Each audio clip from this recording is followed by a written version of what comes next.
How much is too much? Caffeine in the human body. This topic is important to me because after being a coffee drinker for 31 years, I suddenly stopped.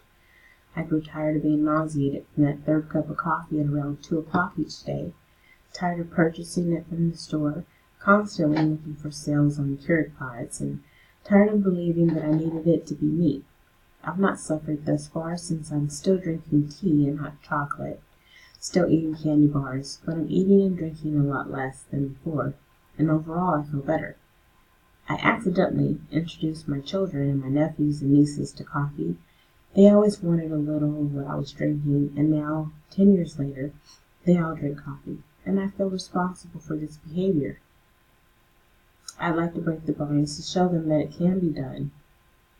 My report today will discuss the epidemic of caffeine addiction, the pros and cons of consumption, the financial burden it causes our nation, and ways to control its availability.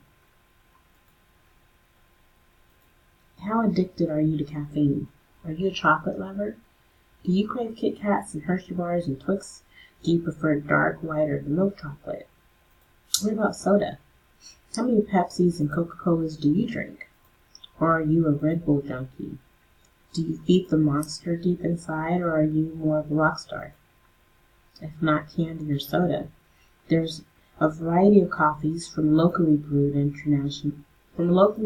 international, and there's teas. Every day we are within reach of multiple ways to get our fix. The brands we see in every store, on television advertised, on the radio programs, commercials, laptops, and movie screens, without fail, caffeine has us hooked. We consume these brands without harassment or risk of imprisonment, yet these items all contain a very powerful drug, a highly addictive drug.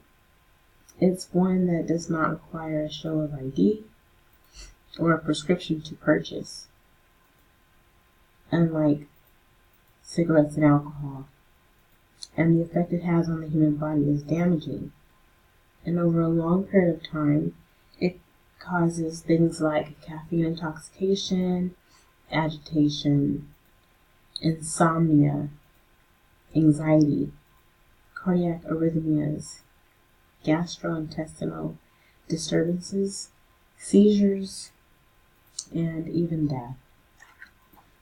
Caffeine ingested in moderate amounts have a healing effect on the lungs. In some cases, a moderate amount in our system can be a good thing. Caffeine is a bronchodilator, and it works the same way as an inhaler would to open the airways of someone suffering with asthma.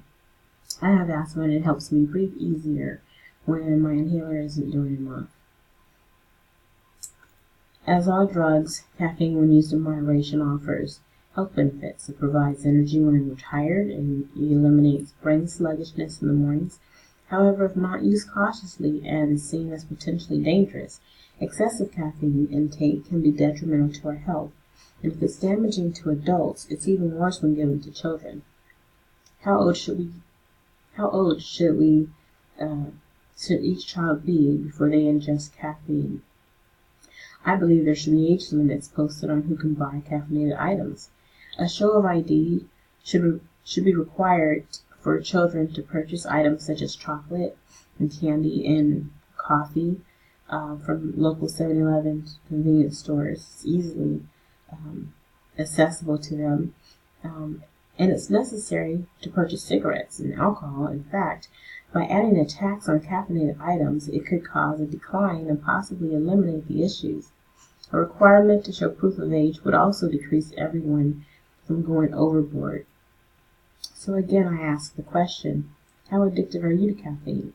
How many influential young people have you influenced by your habits to drink coffee, tea, hot chocolate, or energy drinks? How many pieces of chocolate do you eat a day? How old were you when you began ingesting caffeine? And do you think it's okay to give it to a child? And if so, how old is old enough?